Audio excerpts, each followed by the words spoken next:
الحمد للہ رب العالمین والصلاة والسلام على سید المرسلین اما بعد فاعوذ باللہ من الشیطان الرجیم بسم اللہ الرحمن الرحیم الصلاة والسلام علیک یا رسول اللہ وعلى آلک واصحابک یا حبیب اللہ الصلاة والسلام علیک یا نبی اللہ وعلى آلک واصحابک یا نور اللہ۔ حضرت سیدنا ابو العباس اقلیشی رحمۃ اللہ تعالی علیہ، انہیں بعد وفات کسی نے خواب میں جنت میں دیکھا۔ پوچھا آپ نے یہ مقام کیسے پایا؟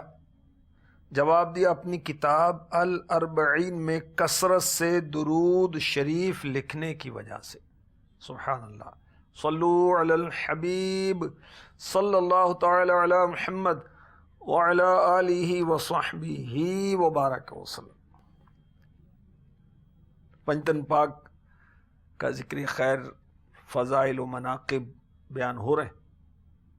الحمدللہ مولا مشکل کشا علی المرتضیٰ کرم اللہ تعالی وجہ الکریم، خاتون جنت فاطمۃ الزہرا سیدۃ النساء رضی اللہ تعالی عنہا کے فضائل بھی ہم نے سنے۔ آج انشاءاللہ عز و جل پیارے آقا علیہ الصلوۃ والسلام کے مبارک کندھوں پر سواری کرنے والے شہزادے امام حسن مجتبیٰ رضی اللہ تعالی عنہ کا ذکر مبارک سنیں گے۔ آپ کی ولادت ہوئی 15 رمضان کو 3 سنہ ہجری میں، یعنی میرے آقا علیہ الصلوۃ والسلام نے مکے سے مدینہ ہجرت کی، آپ کو 3 سال گزرے تو امام حسن مجتبیٰ رضی اللہ تعالی عنہ کی دنیا میں آمد ہوئی۔ آپ کا مبارک نام ہے حسن اور کنیت ہے ابو محمد، اور القابات آپ کے تقی، سید، سبط رسول اللہ، سبط اکبر اور ریحانۃ الرسول، رسول خدا کے پھول۔ سبحان اللہ، کیا بات رضا اس چمنستان کرم کی، زہرا ہے کلی جس میں حسین اور حسن پھول۔ بخاری شریف حدیث نمبر 3752 3752۔ حضرت سیدنا انس بن مالک رضی اللہ تعالی عنہ سے روایتی، امام حسن رضی اللہ تعالی عنہ سے بڑھ کر رسول کریم صلی اللہ علیہ وآلہ وسلم سے ملتا جلتا کوئی بھی شخص نہ تھا۔ امام حسن مجتبیٰ رضی اللہ تعالی عنہ کی مشابہت سر سے لے کر سینے تک تھی، اور سینے سے لے کر پاؤں تک امام حسین رضی اللہ تعالی عنہ اپنے نانا جان سے ملتے جلتے تھے۔ سبحان اللہ، دونوں کے ملنے سے شکل مصطفیٰ بن جاتی تھی۔ سبحان اللہ، سبحان اللہ۔ حضرت سیدنا عبداللہ ابن زبیر رضی اللہ تعالی عنہ دیگر صحابہ کرام کی طرح نواسہ رسول حضرت سیدنا امام حسن مجتبیٰ رضی اللہ تعالی عنہ سے بہت محبت کرتے تھے۔ ایک موقع پر آپ نے فرمایا، اللہ عز و جل کی قسم، عورتوں نے حسن بن علی جیسا فرزند پیدا ہی نہیں کیا۔ سبحان اللہ، کیا شان ہے، کیا شان۔ پیارے آقا صلی اللہ علیہ وآلہ وسلم اپنے نواسے سے، اپنے شہزادے سے، جنتی نوجوانوں کے سردار امام حسن مجتبیٰ سید الاسخیاء رضی اللہ تعالی عنہ سے کیسی محبت کرتے تھے۔ اس سے اندازہ لگائیے کہ اللہ کے حبیب صلی اللہ علیہ وسلم امام حسن مجتبیٰ رضی اللہ تعالی عنہ کو کبھی اپنی مبارک گود میں اٹھاتے، کبھی کندھوں پر سوار فرماتے، اور کندھوں پر سوار کر کے گھر سے باہر تشریف لے آتے، اور کبھی امام حسن مجتبیٰ رضی اللہ تعالی عنہ کو دیکھنے کے لیے، پیار کرنے کے لیے اپنی شہزادی خاتون جنت رضی اللہ تعالی عنہ کے گھر تشریف لے جاتے، اور امام حسن مجتبیٰ رضی اللہ تعالی عنہ بھی مانوس تھے اپنے نانا جان سے، رحمت عالمیان سے، محبوب رحمان سے۔ یہ نماز کی حالت میں پیارے آقا علیہ الصلوۃ والسلام کی مبارک پیٹھ پر آ کر بیٹھ جایا کرتے تھے۔ اللہ اکبر، ترمذی شریف جلد 5 صفحہ 432 حدیث نمبر 3809 3809۔ میرے آقا علیہ الصلوۃ والسلام اس شان سے تشریف لائے کہ آپ نے اپنے مبارک کندھے پر امام حسن مجتبی کو سوار کیا ہوا تھا۔ کسی نے دیکھا تو عرض کی نعم المرکب رکبت یا غلام، اے صاحبزادے آپ کی سواری تو بہت اچھی ہے۔ سواری کون؟ آقا سرور کون و مکان صلی اللہ علیہ وسلم۔ اور سوار کون تھے؟ حسن مجتبی۔ میرے آقا علیہ الصلوۃ والسلام نے فرمایا وَنِعْمَ الرَّاكِبُ ہوا، سوار بھی تو کیسا اچھا ہے، سبحان اللہ۔ امیر اہل سنت بارگاہ حسن مجتبی میں عرض کرتے ہیں، یہ رسالہ ہے، اس کے اندر امیر اہل سنت نے منقبت امام حسن مجتبی کی شان میں لکھی ہے۔ بہت پیارا رسالہ ہے، مختصر وقت میں مختصر ہی مدنی پھول پیش کیے جا سکتے ہیں۔ تو آپ تفصیلی مطالعے کے لیے امام حسن مجتبی کی 30 حکایات، یہ آپ ویب سائٹ سے بھی آپ اس کو ریڈ کر سکتے ہیں، ڈاؤن لوڈ کر سکتے ہیں، آپ اس کو پرنٹ آؤٹ بھی کر سکتے ہیں فری آف کاسٹ، اور اس کو مکتبۃ المدینہ سے خرید بھی سکتے ہیں۔ امیر علیہ سنت بارگاہ امام حسن مجتبی میں عرض کرتے ہیں راکب دوش شہنشاہ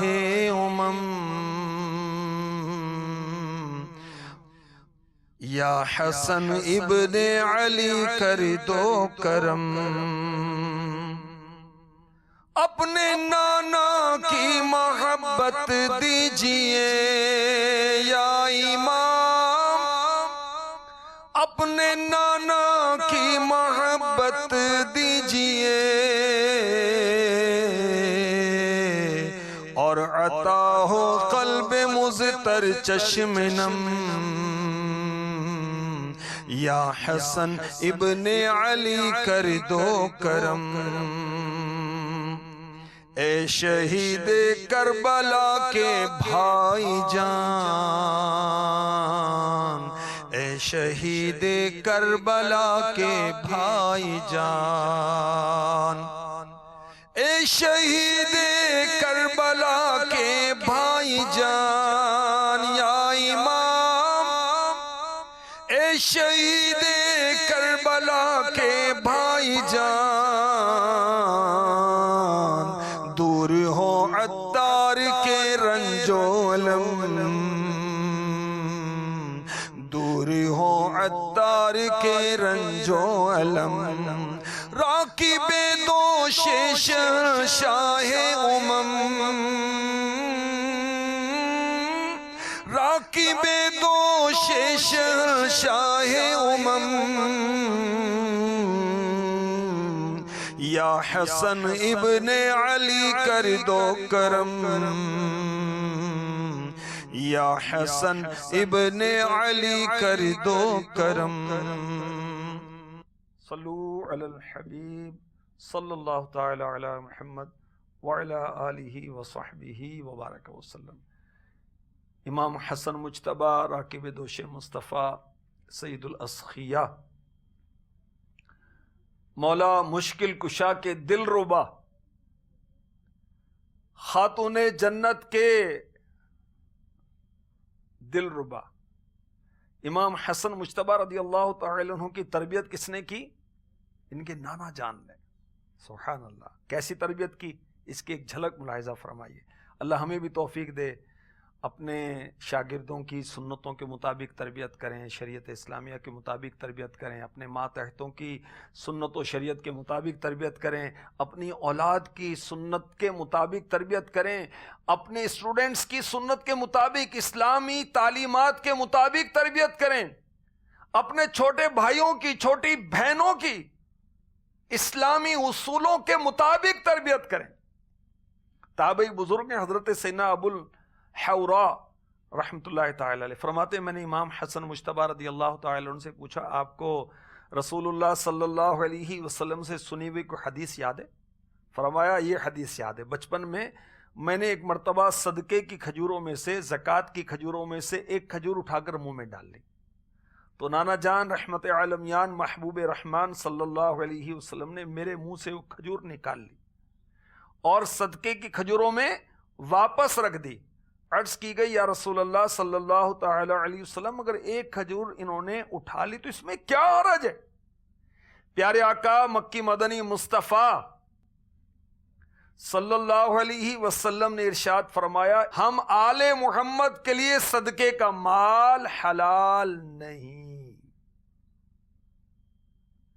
تو اپنی ناسمجھ اولاد کو، ناسمجھ بچوں کو، ناسمجھ چھوٹے بھائیوں کو، ناسمجھ بچیوں کو، ناسمجھ طلباء کو، ابھی تو مدنی منا، ابھی تو بچی ہے، بچی کر کے وہ بالغہ ہو جاتی ہے، اس کو بھی ناجائز کام کرنے سے روکنا چاہیے.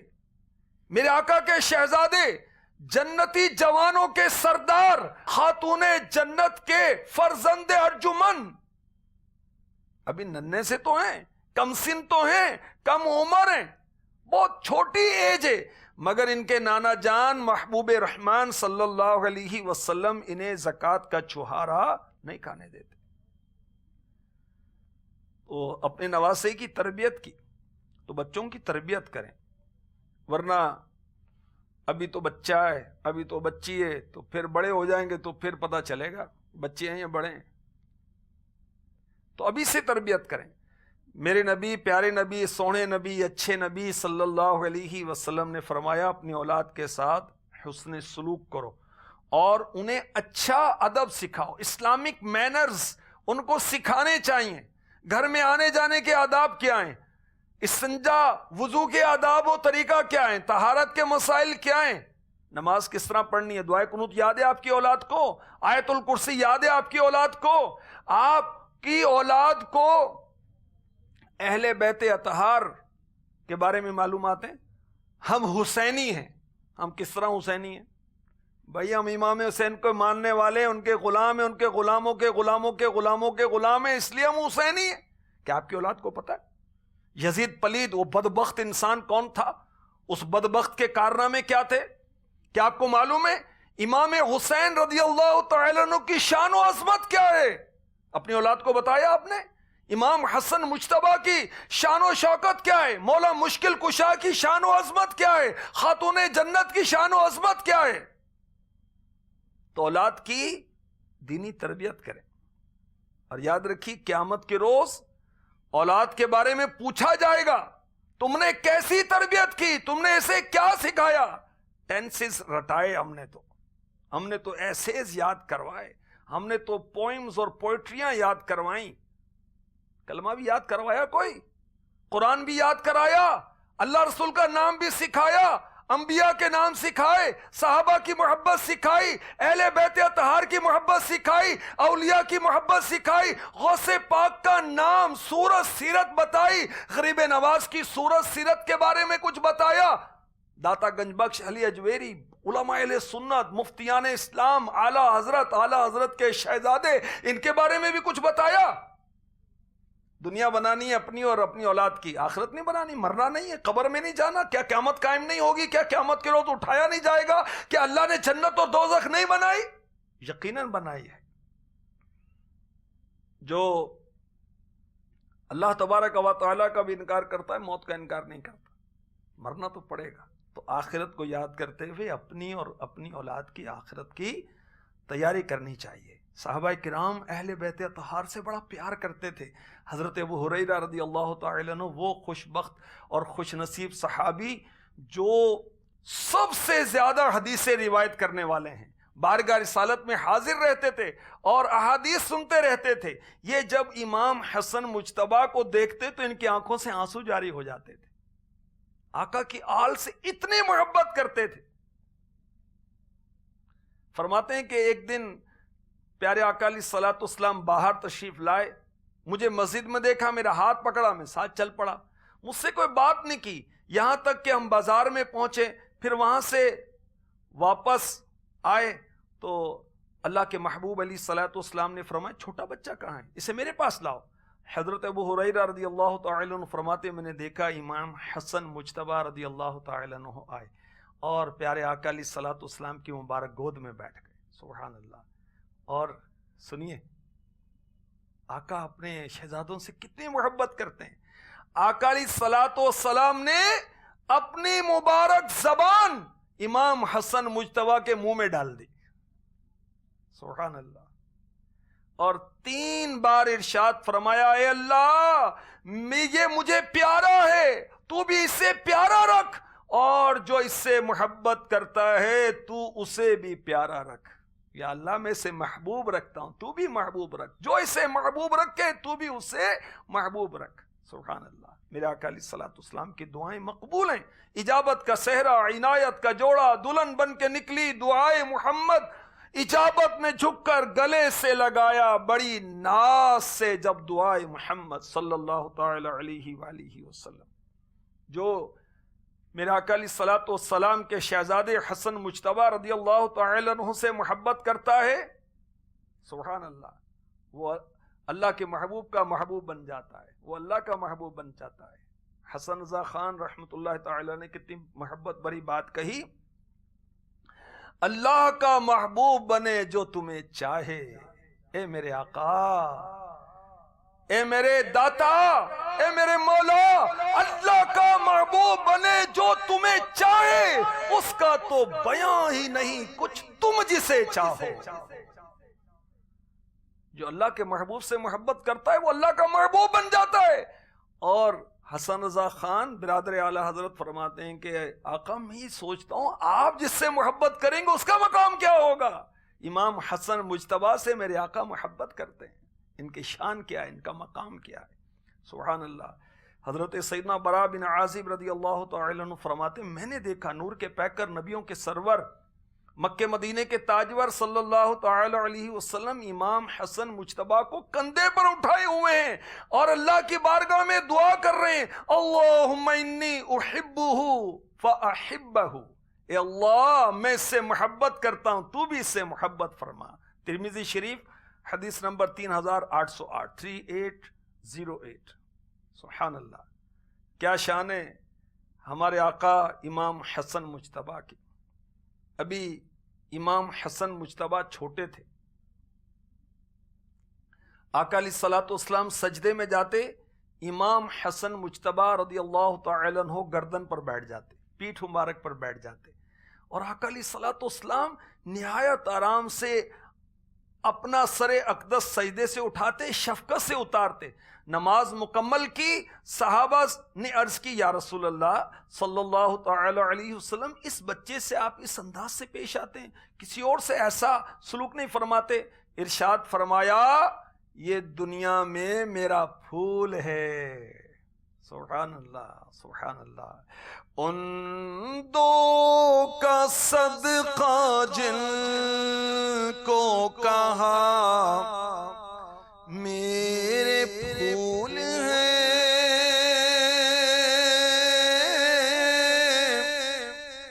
ان دو کا صدقہ جن کو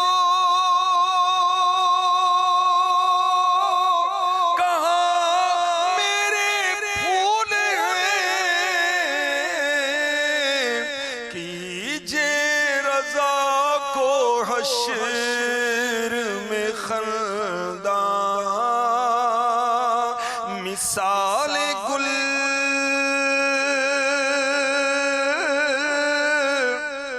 اعلیٰ حضرت کی کیا بات. ہمارے آقا علیہ الصلوۃ والسلام نے اپنے اس نواسے، اپنے اس شہزادے نوجوانان جنت کے سردار کے لیے غیب کی خبر بتائی. فرمایا یہ میرا بیٹا سید ہے، سردار ہے. اب جن کو سرداری بارگاہ رسالت سے ملی ہو ان کو دنیا کی سرداری کیا کرنی، تو پہلے سردار ہیں، پیدائشی سردار ہیں. سبحان اللہ. فرمایا اللہ عز و جل اس کی بدولت، امام حسن مجتبیٰ رضی اللہ تعالی عنہ کی بدولت مسلمان کی 2 بڑی جماعتوں میں صلح فرمائے گا. اور یہ غیبی خبر پوری ہوئی. کب غیبی خبر پوری ہوئی؟ جب امام حسن مجتبیٰ رضی اللہ تعالی عنہ مولا مشکل کشا کی شہادت کے بعد مسند خلافت پر جلوہ آرا ہوئے، اور پھر آپ نے کچھ عرصے آپ کی 6 ماہ کچھ خلافت راشدہ میں آپ بھی شامل ہیں، 5ویں خلیفہ راشد ہیں آپ۔ 4 خلیفہ حضرت ابوبکر صدیق، حضرت عمر فاروق اعظم، حضرت عثمان غنی، حضرت مولا مشکل کشا رضی اللہ عنہم اجمعین، 5ویں امام حسن مجتبی رضی اللہ تعالی عنہ ہیں۔ تو آپ امیر معاویہ رضی اللہ تعالی عنہ سے آپ نے صلح فرمائی، ان کے حق میں دستبردار ہوئے، اور یوں مسلمانوں میں صلح ہوئی۔ اللہ اکبر! ان کا مزاج کیسا تھا، تحمل کیسا تھا! ہم تو بات بات میں لڑتے ہیں، مارتے ہیں ایک دوسرے کو، کیا رشتہ دار، کیا بہن بھائی، کیا دوست! اور ان کی شان دیکھیے، فرماتے ہیں اگر کوئی میرے ایک کان میں گالی دے، دوسرے کان میں معذرت کرے، میں اسے معاف کر دوں گا۔ اور ہم تو وہ لکھ کر رکھتے ہیں کہ اس نے فلاں موقع پر مجھے یوں کہا تھا، میں چھوڑوں گا نہیں، میں یوں نہیں کروں گا۔ تو یہ حسینی ایسا ہوتا ہے، حسنی ایسا ہوتا ہے، اہل بیت اطہار سے پیار کرنے والا ایسا ہوتا ہے؟ نہیں، متحمل مزاج ہونا چاہیے، ٹالرنس والا ہونا چاہیے، بردبار ہونا چاہیے، صبر والا ہونا چاہیے، لڑائی جھگڑے نہیں کرنا، مار نہیں، پیار۔ امام حسن مجتبی رضی اللہ تعالی عنہ سورہ کہف کی خوب تلاوت کرتے تھے، ہر رات تلاوت کرتے تھے۔ اور یہاں اہل بیت اطہار سے پیار کرنے والے کو قرآن اٹھانا نصیب نہیں ہوتا، اٹھا لے تو پڑھے گا کیا، آتا ہی نہیں پڑھنا۔ ایک تعداد ہے مسلمانوں کی قرآن نہیں پڑھنا آتا۔ ہمارے آقا امام حسن مجتبی رضی اللہ تعالی عنہ کا معمول کیا تھا؟ آپ فجر کی نماز مسجد نبوی میں پڑھتے، سورج طلوع ہوتا اس وقت تک مسجد میں رہتے، اور پھر جب دن نکل آتا تو 2 رکعت نماز ادا کرتے، پھر امہات المؤمنین کی بارگاہ میں حاضریاں دیتے، سلام کرتے، امہات المؤمنین انہیں کچھ تحفہ عنایت فرماتی، پھر اپنے گھر تشریف لے جاتے۔ یہ تھا آپ کا معمول، یعنی آپ نماز فجر کے بعد اللہ کا ذکر کرتے اور اس کے بعد اشراق کے نوافل پڑھتے۔ اور ہم تو کتنے بے نمازی ہیں، اور اگر فجر پڑھ بھی لیں تو فوراً سو جاتے ہیں، جلدی سو جاتے ہیں۔ نہیں، اشراق چاشت پڑھ کے سونا چاہیے اگر سونا ہی ہے تو۔ آپ نے 20 مرتبہ مدینے سے مکے پیدل حاضری دی۔ آپ کی شہادت کا سبب تھا زہر، جس سے آپ کی آنتیں ٹکڑے ٹکڑے ہو گئی تھیں۔ 40 دن آپ شدید تکلیف میں رہے۔ 5 ربیع الاول 50 سن ہجری کو مدینہ پاک میں آپ نے پردہ فرمایا، اور آپ کی عمر مبارک شہادت کے وقت تھی 47 سال، 47 ایئر، اور جنازے میں بہت کثیر رش تھا، اور آپ جنت البقیع میں دفنائے گئے۔ اللہ تبارک و تعالیٰ کی ان پر رحمت ہو، اور ان کے صدقے ہماری بے حساب مغفرت ہو۔ تفصیل کے لیے اس رسالے کو آپ پڑھ لیجئے گا۔ آمین بجاہ النبی الامین صلی اللہ تعالی علیہ وسلم۔